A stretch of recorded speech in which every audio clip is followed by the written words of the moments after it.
ഇപ്പോൾ ഈ സംഭവ സ്ഥലത്തേക്ക് എത്തിയ ആർമി യൂണിറ്റിനെ നയിക്കുന്നത് അനിൽകുമാർ, നായിക് സുബേദർ അനിൽകുമാറാണ്. അദ്ദേഹം നമുക്കൊപ്പമുണ്ട്. അനിൽകുമാർ, നമസ്കാരം. എങ്ങനെയായിരിക്കും ഇനി അവിടെ രക്ഷാപ്രവർത്തനം നമ്മൾ ഏകോപിപ്പിക്കുക?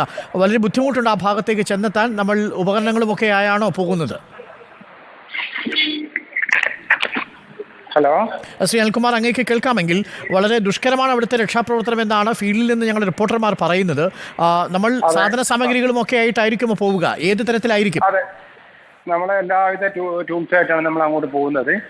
പിന്നെ ഇപ്പം ഞങ്ങൾ ഏകദേശം മേപ്പാടി ഭാഗത്ത് എത്തിയിട്ടേ ഉള്ളൂ. ഞങ്ങൾ അങ്ങോട്ട് എത്തിക്കൊണ്ടിരിക്കുന്നേ ഉള്ളൂ.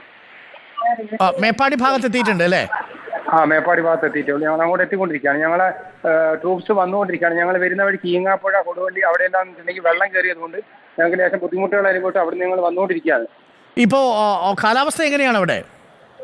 കാലാവസ്ഥ ഇപ്പം പൊതുവിൽ മഴ ദേശം നിന്ന കാലാവസ്ഥയാണ്, നിന്നിരിക്കുകയാണ്. ഇനിയിപ്പം അവിടെ എത്തിക്കഴിഞ്ഞാൽ ലൊക്കേഷൻ എത്തിയാൽ നമ്മൾ എത്ര പേരടങ്ങുന്ന സംഘമാണ് പോയിരിക്കുന്നത് ആർമി? നമ്മളിപ്പം 40ഓളം വരുന്ന ജവാൻസ് ഉണ്ട്. 40?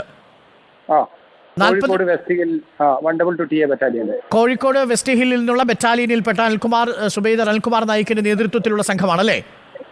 കേണൽ വിശ്വനാഥൻ സാബിന്റെ നേതൃത്വത്തിൽ. കേണൽ വിശ്വനാഥന്റെ നേതൃത്വത്തിലുള്ള സംഘമാണ് ഇപ്പോൾ അവിടേക്ക് എത്തിച്ചേരുന്നത്. മേപ്പാടിയിലെത്തി. എനിക്ക് തോന്നുന്നു അല്പസമയത്തിനകം ഞങ്ങൾ അവിടേക്ക് എത്തും. മുണ്ടക്കൈ ഗ്രാമത്തിലേക്ക് എത്തും. ആ മുണ്ടക്കൈ ഗ്രാമത്തിൽ 4 പ്രധാനപ്പെട്ട സ്പോട്ടുകൾ ഉണ്ടായിരുന്നു. അതിൽ ഒരു സ്പോട്ട് ഇപ്പോൾ രക്ഷാപ്രവർത്തകർ എത്തിയിട്ടുണ്ട്. അവിടെ ട്രീ വാലി എന്നൊരു റിസോർട്ട് ഉണ്ട്. രണ്ടാമത്തത് അവിടെ നിന്ന് കുറച്ച് ആളുകൾ ഞങ്ങളെ വിളിച്ചു. ഈ സ്പോട്ടുകൾ അങ്ങേക്ക് കേൾക്കുന്നുണ്ടോ sir? Tree Valley, tree Valley എന്നൊരു റിസോർട്ട്. രണ്ടാമത്തത് ഒരു മദ്രസ സ്കൂള്. മൂന്നാമത്തത് ബസ് സ്റ്റാൻഡ്. ഓക്കെ.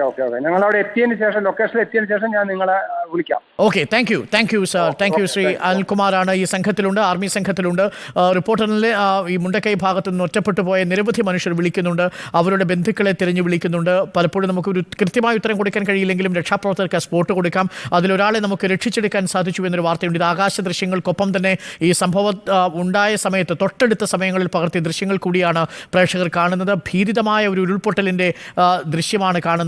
അട്ടമല ഒറ്റപ്പെട്ടു, മുണ്ടക്കൈ ഒറ്റപ്പെട്ടു, ചൂരൽമല ഒറ്റപ്പെട്ടു. 3 ഗ്രാമങ്ങളിലാണ് ഇപ്പോൾ വലിയ രീതിയിൽ വെള്ളരിമലയിൽ നിന്നുണ്ടായ വെള്ളപ്പാച്ചിൽ നമ്മൾ കണ്ടു. ചൂരൽമലയിലെ ഗ്രാമം മുഴുവൻ എടുത്ത വെള്ളപ്പൊക്കം കണ്ടു. മൊത്തം 400 കുടുംബങ്ങൾ ഒറ്റപ്പെട്ടിരിക്കുന്നു എന്ന വാർത്തയാണ് വരുന്നത്. കേരളം അടുത്ത കാലത്തെങ്ങും കണ്ടിട്ടില്ലാത്ത വിധമുള്ളൊരു വലിയ ദുരന്തത്തിനാണ് നമ്മൾ സാക്ഷ്യം വഹിച്ചിരിക്കുന്നത്, ഈ പുലരി സാക്ഷ്യം വഹിച്ചിരിക്കുന്നത് എന്നതാണ് ഏറെ പ്രധാനപ്പെട്ട കാര്യം. ഈ വെളിച്ചമില്ലാത്ത ഒരു സാഹചര്യത്തിലാണ് രക്ഷാപ്രവർത്തനം തുടങ്ങിയത്. പക്ഷേ അപ്പോൾ തന്നെ നമ്മളുടെ എമർജൻസി ടീം അവിടേക്ക് എത്താൻ സാധിച്ചിട്ടുണ്ട്. MLA അടക്കമുള്ളവർ അലേർട്ടായി.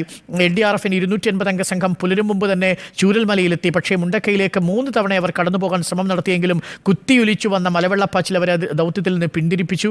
പക്ഷേ ഇപ്പോൾ അതിസാഹസികമായി നമ്മളുടെ ദൗത്യ സംഘത്തിന്, രക്ഷാ സംഘത്തിന് ഇപ്പോൾ മുണ്ടക്കൈയിൽ എത്തിച്ചേരാൻ സാധിച്ചിട്ടുണ്ട്. ഇപ്പോൾ രാവിലെ 4 മണിക്ക് തുടങ്ങിയ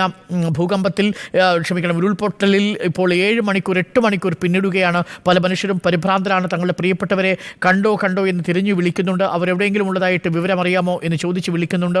നമുക്ക് ഏറ്റവും ഒടുവിൽ ലഭിക്കുന്ന വിവരമനുസരിച്ച് 100 പേർ ഇപ്പോൾ മദ്രസയിൽ കുടുങ്ങിക്കിടക്കുന്നു, 100 പേർ ട്രീ വാലിയിൽ കുടുങ്ങിക്കിടക്കുന്നു, 100ഓളം പേർ ബസ് സ്റ്റാൻഡ് പരിസരത്തുമുണ്ട്.